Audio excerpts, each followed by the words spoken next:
ముందుగా అందరికీ happy new year friends. ఈ ఇయర్ అందరికీ బాగా కలిసి రావాలని, కష్టాలు ఏమైనా ఉంటే తగ్గిపోవాలని, అలాగే సక్సెస్ ఎక్కువ పెరగాలని కోరుకుందాము.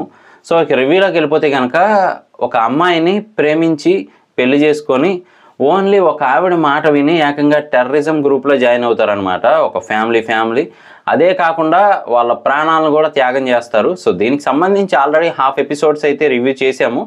సో ఇప్పుడు మిగతా ఎపిసోడ్స్ అయితే రిలీజ్ అయ్యాయి అనమాట. అవి కూడా చాలా బాగున్నాయి. యాక్షన్ ప్యాక్డ్ అని చెప్పొచ్చు. మొత్తం కూడా యాక్షన్ సీక్వెన్సెస్ టైప్లో అయితే మనకి ప్లాన్ చేశారు ఇదంతా కూడా.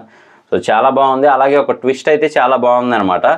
ఏ అమ్మాయిని అయితే తీసుకెళ్ళి టెర్రరిజం గ్రూప్లో పెట్టారో సేమ్ డిటో ఉండే అమ్మాయిని దుబాయ్ పంపించి అక్కడి నుంచి మళ్ళీ తన ఒరిజినల్ పాస్పోర్ట్తో ఏ అమ్మాయి వచ్చేసేలాగా, అలాగే టెర్రరిజం గ్రూప్ దగ్గర ఉన్న అమ్మాయిని మన మోహిత్ రైనా గారు, అదేనండి హరహర మహాదేవాల నటించారు కదా శివుడుగా. సో ఆయన అయితే వెళ్ళి తీసుకొచ్చేది ఏదైతే ఉందో సీన్ చాలా అంటే చాలా బాగుంటుంది. ఆ ప్లానింగ్ కానీ లేదా అక్కడ చిన్న చిన్న ఫైట్స్ కానీ బాగా ప్లాన్ చేశారని చెప్పచ్చు.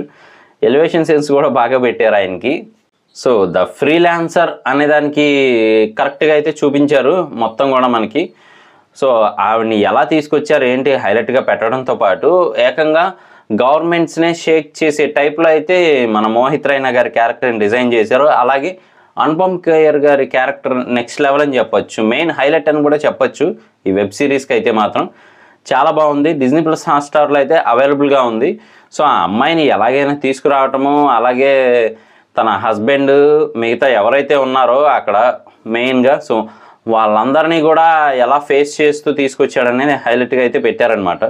సో చాలా బాగుంది వెబ్ సిరీస్ అయితే మాత్రం. సో కంప్లీట్గా చూడొచ్చు, ఫ్యామిలీతో కూర్చొని చూడొచ్చు, ఇబ్బంది ఏమి ఉండదు. సో ఇది నా రివ్యూ. ఇలాంటి మరిన్ని ఇంట్రెస్టింగ్ వీడియోస్ కోసం, రివ్యూస్ కోసం మన ఛానల్ వెంటనే సబ్స్క్రైబ్ చేసుకోండి. నేను మీ ప్రసాద్. మళ్ళీ నెక్స్ట్ వీడియోలో కలుస్తాను. Love you all.